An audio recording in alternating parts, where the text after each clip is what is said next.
இந்த வீடியோவில் காரசாரமான ரொம்பவே சுவையான தேங்காய் பால் அயில மீன் குழம்பு எப்படி செய்யறதுன்னு பார்க்கலாம்.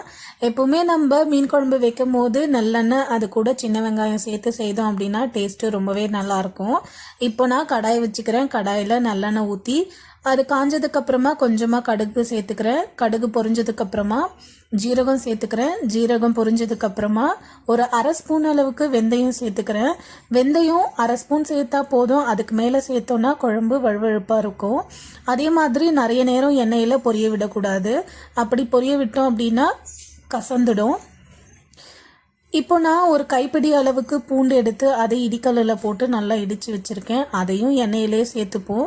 எண்ணெயில் சேர்த்து வறுப்படும் போது அதோடைய ஸ்மெல் அண்ட் டேஸ்ட்டு ரொம்பவே நல்லாயிருக்கும். இப்போது கருவேப்பிலை சேர்த்துக்கிறேன். கருவேப்பிலை சேர்த்ததுக்கப்புறமா ஒரு 1/4 கிலோ அளவுக்கு சின்ன வெங்காயம் அதை உரித்து எடுத்து வச்சுருக்கேன். அதையும் இது கூட சேர்த்துக்கலாம்.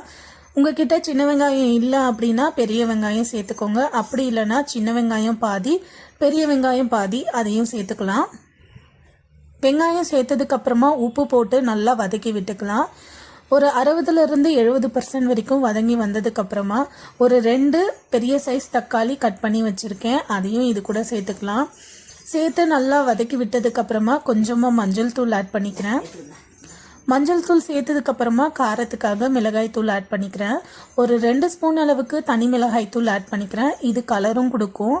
அதே மாதிரி குழம்பு மிளகாய் தூள் ஆட் பண்ணிக்கிறேன். இது ஒரு 4 ஸ்பூன் அளவுக்கு சேர்த்துக்கிறேன். குழம்பு மிளகாய் தூள் சேர்க்கும் போது தான் நமக்கு குழம்பு நல்லா திக்காக வரும். மிளகாய் தூள் எல்லாம் சேர்த்து வதக்கி விட்டதுக்கப்புறமா நான் ஏற்கனவே புளி எடுத்து ஊற வச்சு அதை கரைச்சி வச்சுருக்கேன். அதையும் இது கூட சேர்த்துக்கலாம். உங்களுக்கு குழம்பு எந்த அளவுக்கு வேணுமோ அந்த அளவுக்கு புளியும் மிளகாய் தூளோட அளவும் சேர்த்துக்கோங்க. இப்போ புளி கரைசல் ஊற்றுனதுக்கு அப்புறமா தேவையான அளவுக்கு தண்ணி ஊற்றி அதை நல்லா ஒரு 10 நிமிஷம் வரைக்கும் கொதிக்க விட்டாச்சு. கொதி வந்ததுக்கப்புறமா குழம்பு நல்லா திக்காக வரணும். திக்காக வர சமயத்தில் நீங்கள் மீன் போட்டுக்கோங்க. மீன் போட்டு ஒரு 5 நிமிஷம் மூடி போட்டு வச்சிங்க அப்படின்னா மீன் நல்லா வெந்துடும். அதுக்கு மேலே போச்சு அப்படின்னா மீன் கரைஞ்சிடும். மீன் போட்டு ஒரு 5 நிமிஷம் வெந்ததுக்கப்புறமா நான் ஏற்கனவே தேங்காய் பால் எடுத்து வச்சுருக்கேன்.